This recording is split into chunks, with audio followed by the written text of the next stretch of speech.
اور ہم نے اس کے اندر یہ کوشش کی کہ اجتہاد اور تقلید پہ ہم نے سابقہ جتنی کانفرنسز ہوئی تھیں ان کو ہم نے پہلے سرچ کیا کہ وہ کون سی جزیات کو بیان کر رہی ہیں.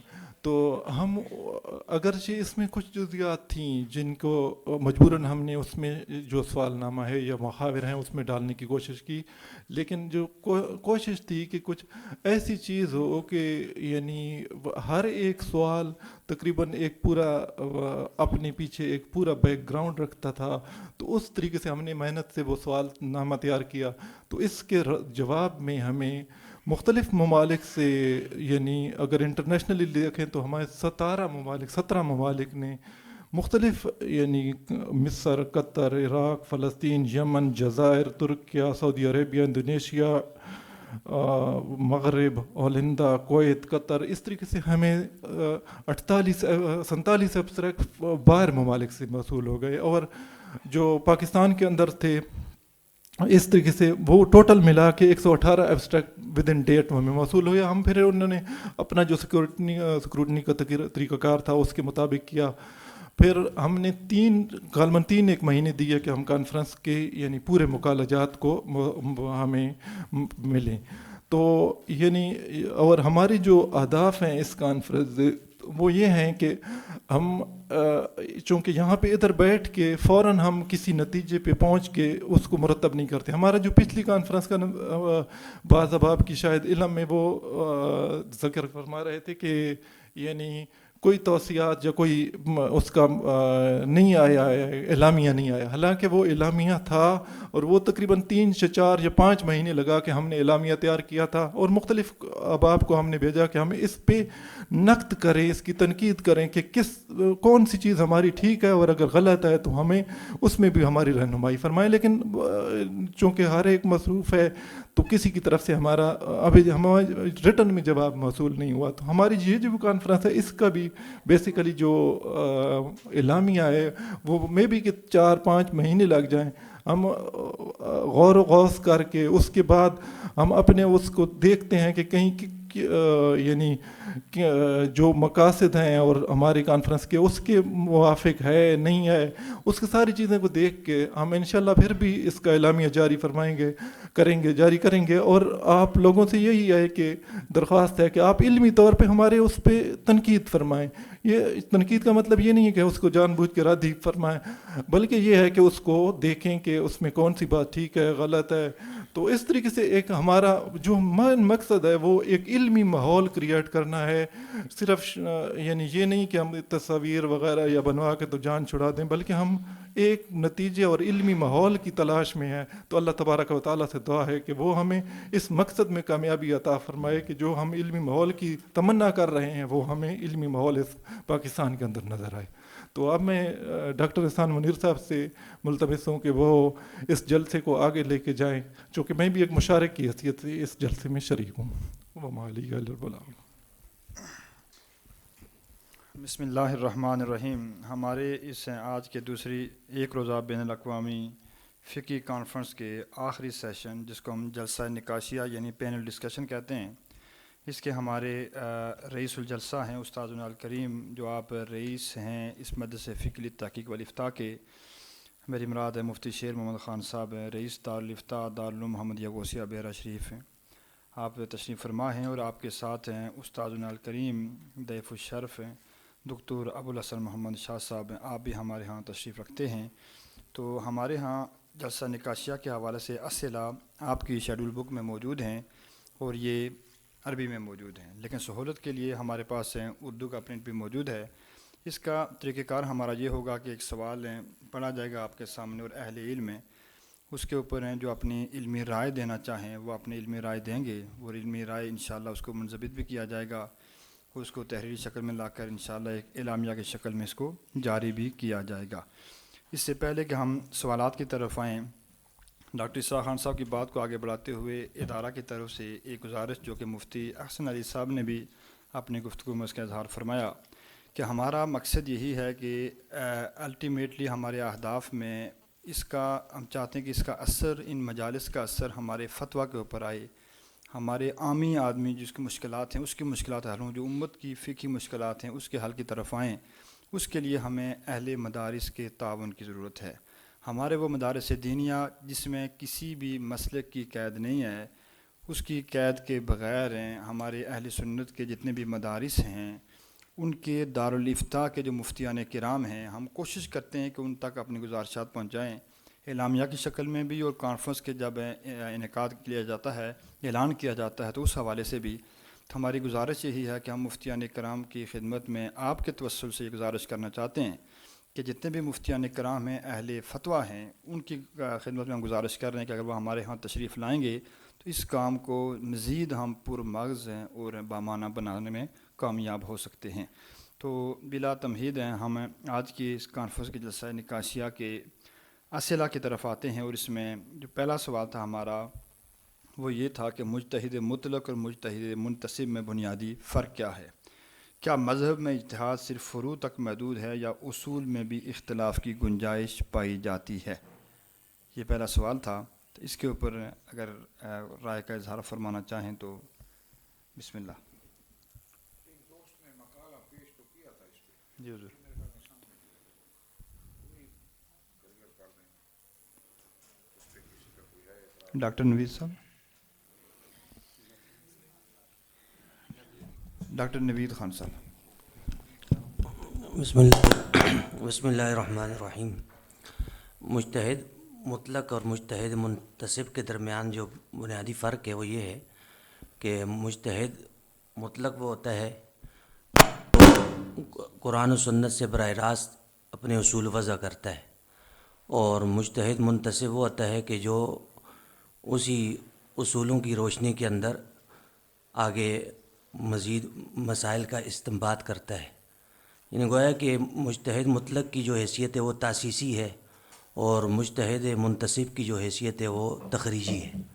وہ مسائل کا استخراج کرتا ہے، اس کے اندر بنیاد بناتا ہے مجتہد مطلق کے اصول اور قواعد کو۔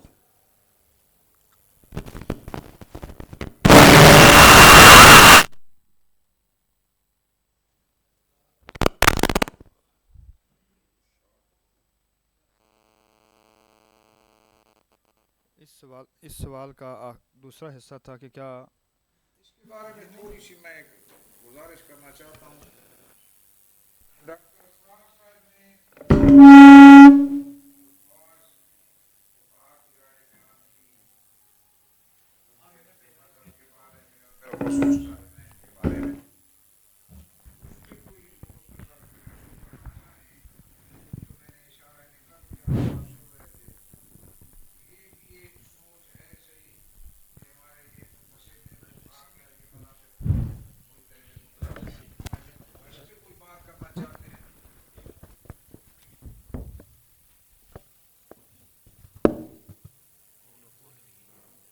ایک رائے تو ہے، ایک رائے ہے بس۔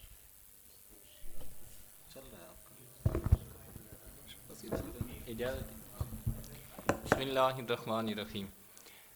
اگر ہم اصول فقہ کی کتب کا مطالعہ کریں تو وہاں پر ہمیں کچھ مقامات پر اختلاف نظر آتا ہے۔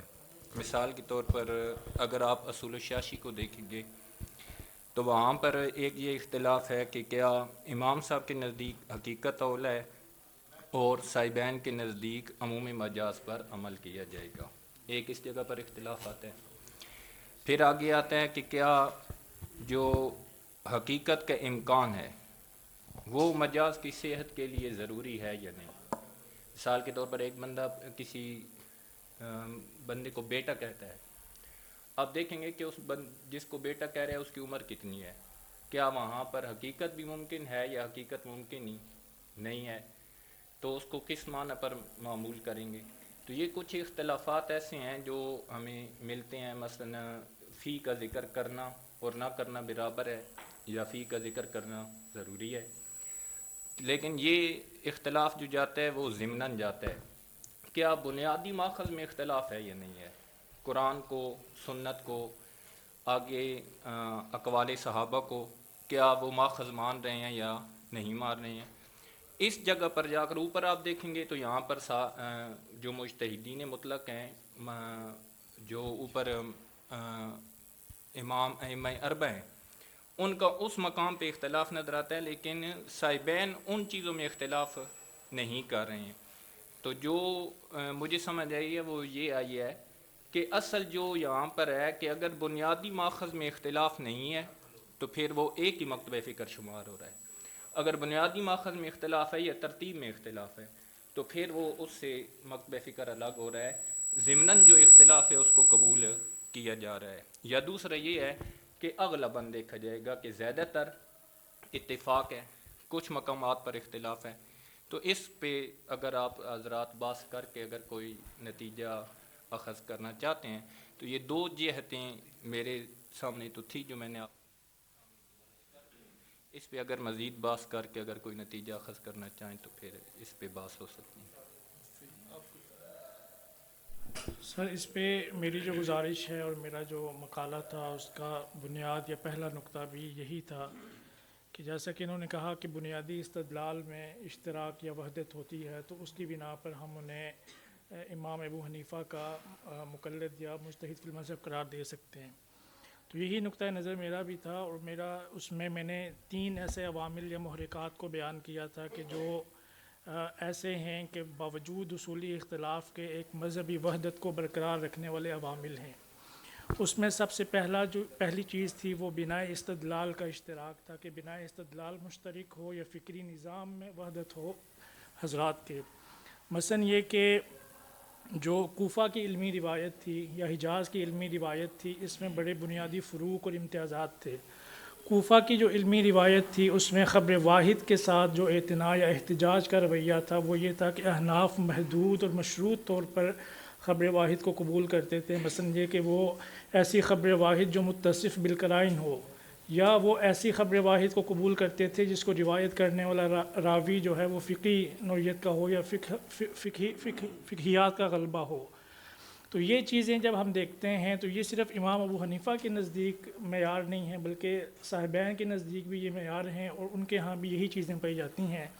مثلا بعد میں جو احناف کے جب اصول مرتب ہوئے سرخسی کے ہاں یا جساس کے ہاں یا ان لوگوں کے ہاں، تو ان لوگوں نے اس حوالے سے جو گفتگو کی، اصولی حوالے سے جو گفتگو کی، اس میں انہوں نے جو خبر واحد کے ساتھ یا اس طرح کی کوفہ کی علمی روایت یا اہل الرائے کی جو روایت ہے اس کو جب بیان کرنا چاہا تو اس میں انہوں نے صاحبین میں اور امام صاحب میں کوئی تفریق قائم نہیں کی، اور اس وجہ سے جب تفریق قائم نہیں کی تو میں یہ سمجھتا ہوں کہ میری جو رائے تھی یا جو جن نتائج پہ میں پہنچا تھا اس میں میرا ماننا یہ تھا کہ اس میں ہم جو تقسیم ہے مجتہد مطلق کی اور مجتہد مذہب کی وہ درست ہے کہ صاحبین کو ہم مجتہد فی المذہب قرار دیں کہ انہوں نے اصول تطبیق کا رویہ اپنایا ہے، اور امام ابو حنیفہ کو ہم مجتہد مطلق قرار دیں کہ انہوں نے تاسیس اصول کا منہج جو ہے اس کو تخلیق کیا ہے۔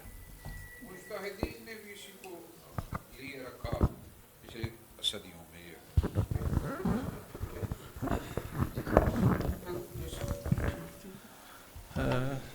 اچھا، آپ کی بات یعنی دونوں احباب کی ٹھیک ہے اس حساب سے، لیکن اب جس طرح قبلہ مفتی صاحب نے یہ فرمایا کہ وہ عموم مجاز کا اختلاف ہو جانا، ٹھیک ہے، یہ جو ہے یہ اصول استنباط ہے یا اصول البناء ہے یا اصول تطبیق ہے؟ اچھا، جس طریقے سے اب یہ کہہ دینا کہ امام ابو حنیفہ رحمۃ اللہ علیہ نے سارے قواعد اپنے ہی نقل، یعنی وہ تاسیس ہے، تو تاسیس بیسیکلی بنیادی طور پہ ابن مسعود رضی اللہ تعالیٰ عنہ، حضرت علی رضی اللہ تعالیٰ عنہ سے جو تاسیس شروع ہوئی تھی وہی تاسیس ہے، حتیٰ کہ اگر امام شافعی رحمۃ اللہ علیہ کوفہ سے نہ جاتے اور اپنے ادھر ہی رہتے، جس طریقے سے ان کا اختلاف اس مذہب میں داخل ہے، اسی طریقے سے ان کے اختلاف سے بھی ان کے بھی جو کیا ہے تفردات سے ہم ایسے ہی بعض مسائل میں استفادہ کر رہے ہوتے جس طریقے سے ہم ان کے اندر امام صاحبین کے تفردات سے استفادہ کر رہے ہیں۔ تو بیسیکلی یہ ہے کہ سارے جس طریقے سے یہ ابن عابدین کی نص جو ہے نا بہت ہی کام کی ہے، اگر ہم اس کو سمجھ جائیں تو ہمیں سارے مسائل حل ہو سکتے ہیں۔ وہ فرماتے ہیں کہ